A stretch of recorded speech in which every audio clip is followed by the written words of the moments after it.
Lagyan natin ang sitaw. Tapos pisahin.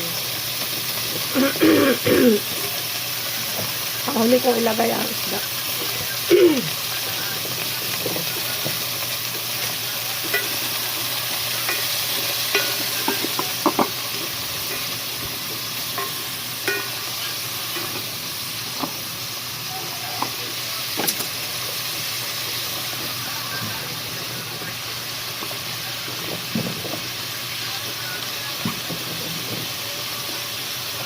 Hulog na rin ang ating kalabasa para sabay na silang lumambot.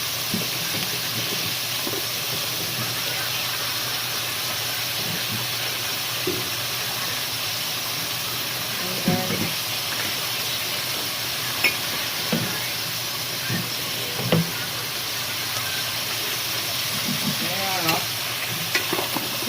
Siya. Haluin ko muna.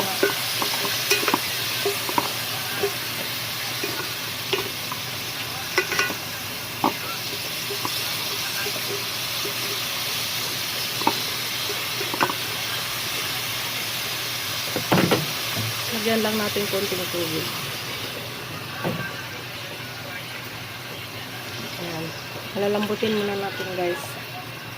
Thank you.